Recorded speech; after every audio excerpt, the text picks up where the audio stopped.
That night, Chuka sat alone in his penthouse, staring at the skyline. His mind replayed every moment with Nneka, the laughter, the arguments, the love they had shared. He had never felt so helpless, so lost. He picked up his phone and tried calling her again, but it went straight to voicemail. Nneka, he said, his voice breaking. I am sorry.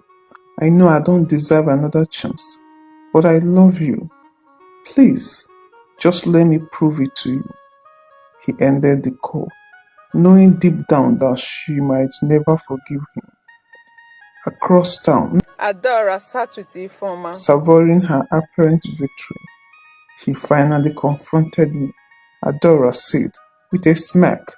But it's too late for him to fix things with Nneka. She is gone. Ifoma nodded, though her expression was less triumphant. And what about us, Adora? Chuka hates us now. Do you think he will forgive either of us? Adora waved a hand dismissively. He will come around. He always does. Once he realizes Nneka isn't coming back, he will see that I am the only one who truly understands him. But deep down, Adora felt a pang of doubt. She had burned every bridge, and now even Chuka despised her. Chuka sat in a quiet hotel room, far from chaos of Lagos. She stared at her phone, reading the countless messages and missed calls from Chuka. Part of her wanted to forgive him, to believe that he could fix the mess that had become her life. But another part of her, the part that had endured the pain and humiliation, told her that she deserved better. I need to focus on me, Nneka said to herself, setting the phone aside. No more Chuka, no more Adora, no more lies. As she looked out through window, Nneka vowed to rebuild her life on her own terms. The bustling streets of Lagos were a constant reminder of Nneka's pains.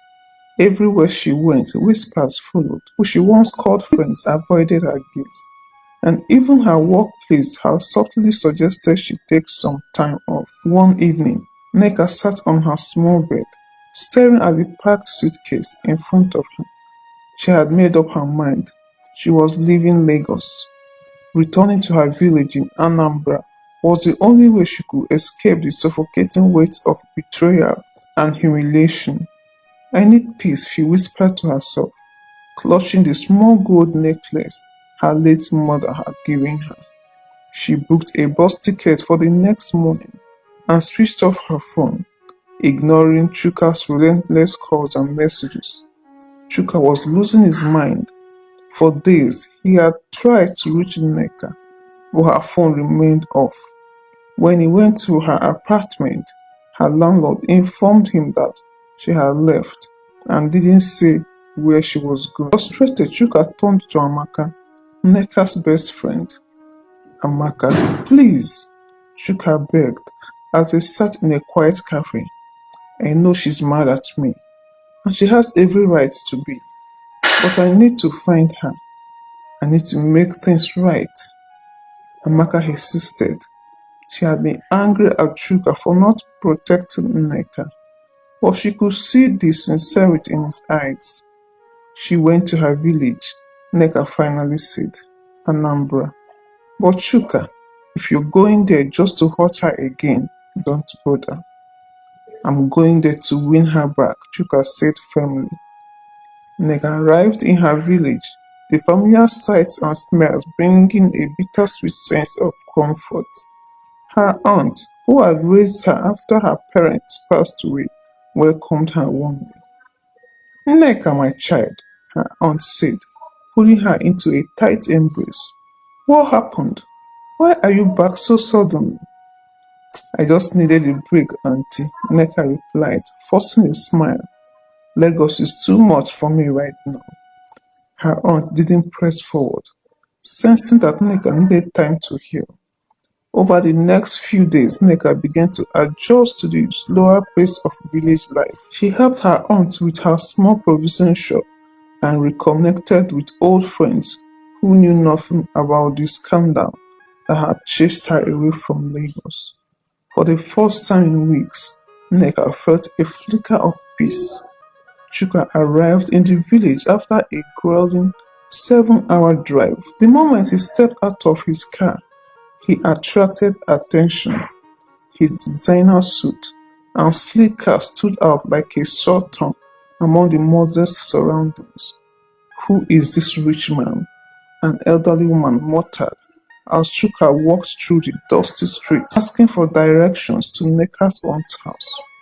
When he finally found a small bungalow, he stood at the gate, his heart pounding. He knocked softly, and Nneka's aunt answered. "Good afternoon, ma," Chuka said politely. "I'm here to see Nneka." The aunt narrowed her eyes. "Who are you?" I am I am her friend from Lagos," Chuka said, unsure how much Nneka had told her family. The aunt studied him for a moment before stepping aside. "She's at the back, washing clothes." Chuka made his way to the backyard, where he found Nneka crouched by a basin, scrubbing a shirt. Her hair was tied back, and she looked different, more serene, but also more guarded. "Nneka," he called softly. She froze, her hands stopping mid-scrub. Slowly she turned to him, her eyes widening in shock. "What are you doing here?" she asked, standing up. "I came for you," Chuka said, stepping closer. "I can't let you go, Nneka. I love you, and I will do whatever it takes to prove it." Nneka shook her head, backing away. "Chuka, you don't get it. You're part of the problem. Your world, your people, they destroyed me. I can't go back to that." "I know I failed you," Chuka said, his voice breaking, "but I will spend the rest of my life making it up to you. Just give me a chance." Back in Lagos, Adora was certain. She had learned from one of Chuka's friends that he had gone to Anambra to find Nneka. "Why can't he let her go?" she muttered, pacing her living room.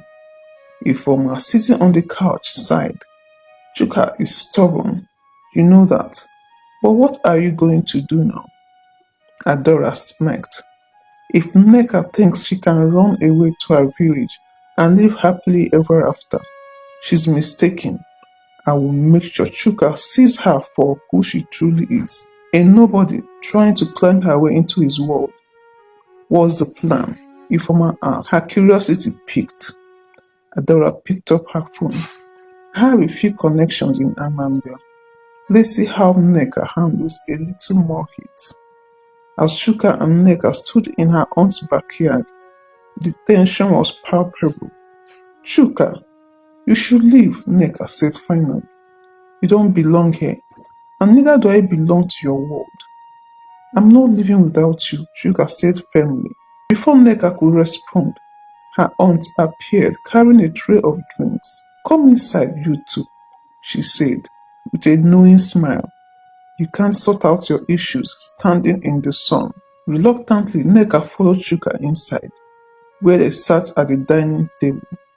Chuka explained everything: how he had discovered Nneka's plot, how he confronted her, and how much he regretted not standing up for Nneka sooner.